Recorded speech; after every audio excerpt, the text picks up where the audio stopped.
कहते हैं ना, रसोई सिर्फ खाना बनाने की जगह नहीं होती, ये तो दादी माँ का जादूघर होता है, जहाँ एक चुटकी नमक में भी दुआ होती है और हर नुस्खे में छुपा होता है अनुभव का खजाना।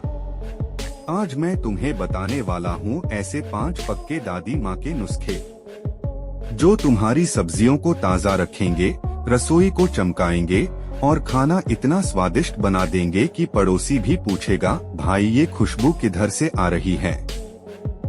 तो तैयार हो जाओ, क्योंकि अब शुरू होने वाला है वो सीक्रेट जो पीढ़ी दर पीढ़ी चला आ रहा है, दादी माँ के 5 जादुई रसोई नुस्खे। अगर हमारे चैनल पर पहली बार आए हो तो सब्सक्राइब जरूर कर लेना, ताकि ऐसे ही असरदार नुस्खे आपको रोजाना मिलते रहें और बाकी लोगों की तरह आप भी इन नुस्खों का पूरा फायदा उठा सको। जब मैं पहली बार दादी माँ के साथ रसोई गया, मैंने देखा कि हर चीज को कैसे संभालती हैं, कैसे हर मसाला, सब्जी और पत्ता उनके हाथों में जिंदा लगता है। मैंने सोचा, वाह, ये तो कोई किताब या इंटरनेट से नहीं सीखा जा सकता। दादी माँ हमेशा कहती थीं, बेटा, रसोई की हर चीज से प्यार करो, तभी खाना भी प्यार देगा। और मैं सच में मानता हूँ कि जब तुम किसी चीज को ध्यान और प्यार से रखते हो तो उसका असर खाने में भी दिखता है। मैं खुद कई बार भूल जाता था कि आलू और पत्तियों को कैसे रखना है, और हर बार दादी माँ हंसकर मुझसे कहती, सुन बेटा, ये छोटी छोटी चीजें ही बड़ी सीख देती हैं। जैसे हर पत्ती, हर हरी सब्जी अपनी खुशबू, रंग और ताजगी बनाए रखती है, वैसे ही हमारा खाना भी तब तक असली स्वाद देता है जब तक हम उसकी सही देखभाल करते हैं। आज मैं तुम्हें बताऊंगा पहला नुस्खा, जो है हरी पत्तियों को लंबे समय तक ताज़ा रखने का तरीका। सबसे पहले मैं तुम्हें वो तरीका बताऊं जो दादी माँ हमेशा कहती थी। हरी पत्तियों की ताजगी ही खाने का असली स्वाद है। जैसे धनिया या पुदीना, अगर इन्हें सही तरीके से रखा जाए तो ये कई दिन तक ताज़ा रहेंगे, जैसे अभी खेत से तोड़े हों। दादी माँ ने मुझे सिखाया कि एक छोटा गिलास लो, उसमें थोड़ा पानी डालो, कटे हुए पत्तों को उसमें रख दो और ऊपर से हल्का ढक्कन या पन्नी डाल दो। इसे फ्रिज में रखो या कभी कभी रसोई की खिड़की के पास, ताकि हल्की ठंडी हवा और धूप का संतुलन बना रहे। दादी माँ कहती थीं, बेटा, हर चीज को सांस लेने दो, तभी वो जिंदा रहती है। मैंने खुद देखा कि ये पत्तियां कई दिन तक ताजा रहती हैं। उनका रंग, खुशबू और स्वाद बिल्कुल बरकरार रहता है। अगर पत्तियां ज्यादा हों तो अखबार में लपेटकर फ्रिज के वेजी ट्रे में रख सकते हैं, और कभी कभी हल्का हिलाते रहो ताकि नमी जमा न हो। कभी कभी थोड़ी बर्फ के टुकड़े पानी में डाल दो, इससे पत्तियां लंबे समय तक क्रिस्प रहेंगी। अगर तुम ताजा चटनी बनाने वाले हो तो ये तरीका अपनाओ और देखो कि चटनी की खुशबू और स्वाद कैसे पूरे घर में फैल जाता है। ये नुस्खा सिर्फ पत्तियों को ताजा रखने का तरीका नहीं है, ये दादी माँ की सीख भी है। जो चीज सही देखभाल से रखी जाती है, वही असली स्वाद देती है। मैं याद करता हूँ जब मैं छोटा था और दादी माँ मुझे रसोई में लेकर आती थीं, तो वो हर बार कहती थीं, देख बेटा, अगर तुम पत्तियों को प्यार से नहीं रखोगे तो खाना कभी खुशबूदार नहीं बनेगा। और मैं अक्सर हंसता था और कहता, अरे दादी, ये सब तो बड़ा टेक्निकल लगता है। लेकिन जैसे ही मैंने ये तरीका अपनाया, मुझे समझ आया कि दादी माँ सच कह रही थीं। और मजेदार बात ये है कि कभी कभी मैं भूल जाता था कि पानी बदलना है, तो पत्तियां थोड़ी मुरझा जाती थीं, और दादी माँ मुझसे मुस्कुराकर कहती, अरे बेटा, फिर से सीख लिया, अगली बार ध्यान रखना। इस तरीके से मैं हमेशा यह महसूस करता हूँ कि हर छोटा स्टेप बड़ा फर्क डालता है। हरी पत्तियों को सही तरीके से रखने से ताज़ा धनिया, पुदीना खाने का स्वाद बढ़ता है। हरी चटनी और सलाद लंबे समय तक ताज़ा रहते हैं। पैसे की बचत होती है क्योंकि बार बार मंडी जाने की जरूरत नहीं पड़ती। दादी माँ का अनुभव और प्यार हर बार महसूस होता है और खाना बनाते समय कॉन्फिडेंस बढ़ता है क्योंकि सब्जियाँ परफेक्ट कंडीशन में रहती हैं। भाई अब हम बात करेंगे आलू और प्याज की, जो अक्सर रसोई में सबसे ज्यादा परेशानियां पैदा करते हैं। दादी माँ हमेशा कहती थीं, बेटा आलू और प्याज अगर साथ रहेंगे तो दोनों का हाल खराब हो जाएगा। जब मैं छोटा था तो मैं हमेशा आलू और प्याज को एक ही टोकरी में रख देता था और दादी माँ मुझसे हंसकर कहती, अरे बेटा फिर से सीख लिया, अगली बार ध्यान रखना। आलू अगर रोशनी में रह जाए तो जल्दी अंकुरित हो जाता है और उसका स्वाद बदल जाता है। वहीं प्याज अगर आलू के पास रखा जाए तो उसमें नमी के कारण जल्दी खराब होने का डर बढ़ जाता है। इसलिए दादी माँ ने सिखाया कि आलू को ठंडे और अंधेरे कोने में रखो और प्याज को खुली जाली या टोकरी में रखो ताकि हवा आती रहे। अगर घर में बहुत सारे आलू हैं तो उन्हें अलग अलग बैग या टोकरी में बांट दो और ऊपर से अखबार डाल दो। प्याज को भी कभी कभी हिला दो ताकि हवा सभी प्याज तक पहुंच सके। इससे आलू और प्याज लंबे समय तक ताजा रहेंगे, खाना बनाना आसान और स्वादिष्ट होगा और पैसे भी बचेंगे क्योंकि कुछ फेंकने की जरूरत नहीं पड़ेगी।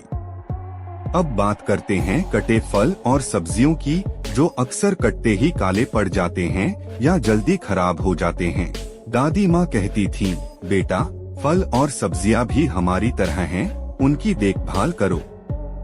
जैसे सेब काटते ही उसका रंग बदल जाता है, आलू धीरे धीरे सड़ने लगता है और बैंगन तो आधे मिनट में ही काला हो जाता है। इसलिए जब भी कोई फल या सब्जी काटो तुरंत उन्हें नींबू पानी या हल्का नमक वाला पानी में 5-10 मिनट भिगो दो। बैंगन के लिए हल्का नमक डालकर पानी में रखो। इससे रंग और ताजगी लंबे समय तक बनी रहती है और स्वाद भी बढ़ जाता है। मैं याद करता हूँ जब मैं छोटा था और दादी माँ मुझसे कहती थी, बेटा ध्यान रखो, अगर फल और सब्जियां जल्दी खराब हो गईं तो खाना कभी स्वादिष्ट नहीं बनेगा। मैं अक्सर हंसता और कहता, दादी ये सब बड़ा टेक्निकल लगता है, लेकिन जैसे ही मैंने ये तरीका अपनाया, फल और सब्जियां लंबे समय तक ताज़ा रहती थीं और खाना बनाते समय मुझे बहुत संतोष मिलता था। भाई इस तरीके से सिर्फ फल और सब्जियां ही नहीं बल्कि हमारी रसोई भी ऑर्गेनाइज्ड और साफ रहती थी। हर कटे टुकड़े में दादी माँ का अनुभव और प्यार महसूस होता था।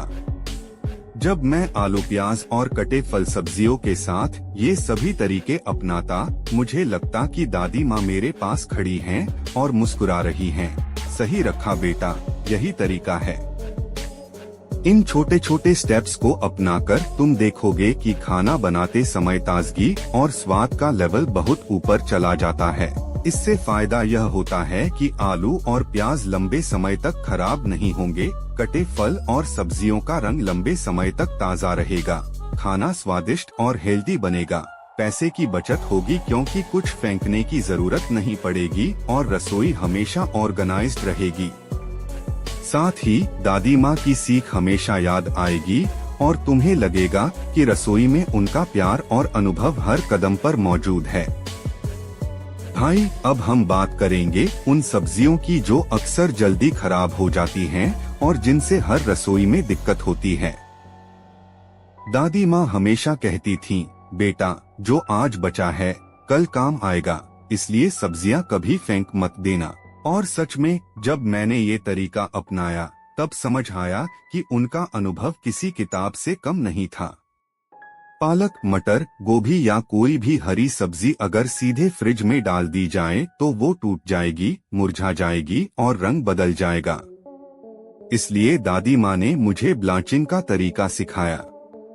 एक बर्तन में पानी उबालो और सब्जियों को सिर्फ 1 या 2 मिनट के लिए डालो, मतलब हल्का सा उबालो।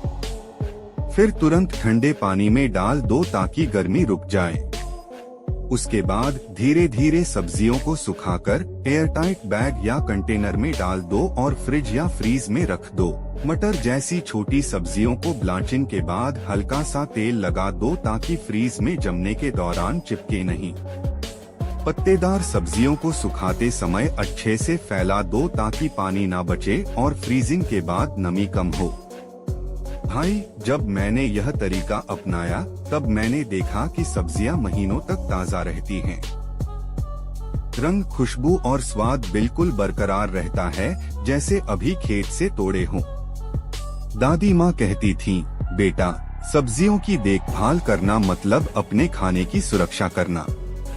मैं याद करता हूँ जब मैं छोटा था और दादी माँ मुझे ये तरीका समझा रही थी, तो मैं बार बार पूछता था, लेकिन वे मुस्कुराती और कहती, बेटा, धीरे धीरे सीखो, हर चीज का सही तरीका है। ये तरीका अपनाने से न सिर्फ सब्जियां लंबे समय तक ताज़ा रहती हैं, बल्कि खाना बनाना भी आसान और स्वादिष्ट हो जाता है। अब बात करते हैं सब्जियों की सफाई की। ये नुस्खा थोड़ा सिंपल लग सकता है, लेकिन असर सबसे ज्यादा है। आधा कटोरा पानी लो और उसमें 1 या 2 चम्मच सिरका या हल्का नमक डाल दो। फिर अपनी सब्जियां उसमें 5-10 मिनट भिगो दो। पत्तेदार सब्जियों को हल्का हिलाते रहो और बड़े टमाटर या खीरे को थोड़ा और समय दो। इससे मिट्टी, कीड़े और बाकी अवशेष आसानी से निकल जाते हैं। मैं याद करता हूँ जब मैं ये तरीका पहली बार अपनाया तो सब्जियाँ इतनी साफ और ताज़ा लगी कि खाना बनाना ही मजेदार हो गया। दादी माँ हमेशा कहती थी, बेटा, जो साफ रखा जाएगा वही खाना बनते समय असली स्वाद देगा। और सच में हर बार जब मैं ये करता हूँ, मुझे लगता है जैसे दादी माँ मेरे पास खड़ी होकर मुस्कुरा रही हो। सही रखा बेटा, यही तरीका है। भाई, इन 2 नुस्खों को अपनाने से फायदा यह होता है कि सब्जियां महीनों तक सुरक्षित रहती हैं, पोषक तत्व बरकरार रहते हैं, खाना स्वादिष्ट और हेल्दी बनता है, पैसे की बचत होती है क्योंकि कुछ भी खराब नहीं होता, और रसोई हमेशा ऑर्गेनाइज्ड रहती है। साथ ही हर कटे टुकड़े में दादी माँ का अनुभव और प्यार महसूस होता है। जब मैं इन तरीकों के साथ सब्जियां तैयार करता हूँ, तो हर स्टेप में मुझे लगता है कि दादी माँ मेरे साथ हैं, मुझे गाइड कर रही हैं और मुस्कुरा रही हैं। अगर आपको ये वीडियो पसंद आया हो तो लाइक जरूर करें। नीचे कमेंट करके बताएं कि आपको कौन सा नुस्खा सबसे ज्यादा पसंद आया, और इस वीडियो को शेयर करें अपने दोस्तों और परिवार के साथ, ताकि उन्हें भी ये असरदार नुस्खे मिल सकें।